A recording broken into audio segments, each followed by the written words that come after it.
So this is kind of the most extreme version of how you can use technology to make things into little freelance jobs that you would never have been able to before. Have any of you ever heard of Amazon Mechanical Turk? Like a couple of you.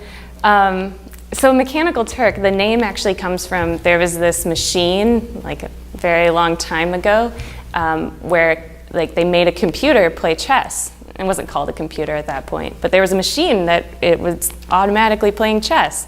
And that fooled people, but really there was a person hidden inside that was moving the pieces and moving the arms. So it's this idea of pretending that it's technology when it's actually human intelligence. So Amazon's platform called Mechanical Turk, it handles a lot of tasks that computers can't quite yet complete. One of which is, for instance, categorizing photos. When you train a computer to be able to identify that's a cat, which a lot of companies are trying to do, you first have to show it thousands of pictures of cats. So how do you get thousands of pictures that you know are labeled cat accurately?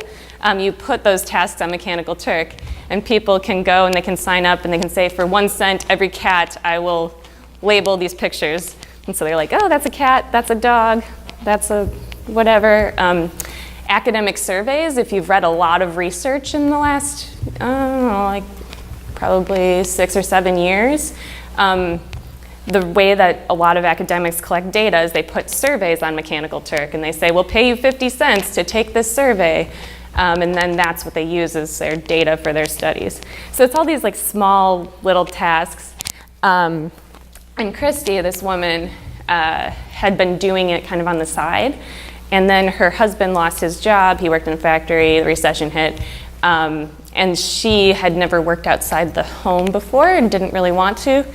So she started trying to make a full-time job out of Amazon Mechanical Turk, and she ended up making $40,000 a year, 1 cent to 10 cents at a time, which I think is just incredible. But the amount of entrepreneurship and kind of ingenuity that went into that, and also just grit, is kind of crazy. She was part of a forum where people in the community that's doing this would alert each other if there were good jobs, which tend to be ones that pay a little bit more, that you can repeat easily, so you can do them really quickly. She set up a system so if someone posted in there, it would automatically check and see if it was a job she was qualified for, and then set off an alarm. So no matter where she was in the house, she would run and collect the task before it was gone so she could make that money. She would sleep in her office, so if that happened to be at night, there you go. She would make sure she always did tasks that had bonuses attached to them in some way.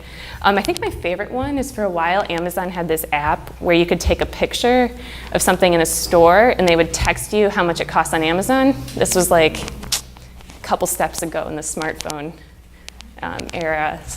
And how they would identify the item was not through some magic algorithm, but because people like Christy would go look it up and put a link and send it back. She signed up for their affiliate sales program, and she would send people her affiliate sales link. So if they bought it, she would get a commission. I don't know, that was one of my favorite. Anyway, so she's a genius.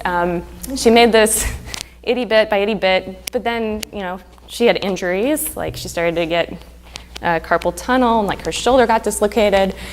She stopped. She couldn't just take a day off or file for workers' comp because none of those benefits really exist. She would go collect medication at the pharmacy, or from a pharmacy samples. Again, she's a genius. And so that was kind of some of the downsides. So you're kind of happy that the opportunity exists. She made it work, but then you start to hear the details and you're like, okay, maybe we could do better than that.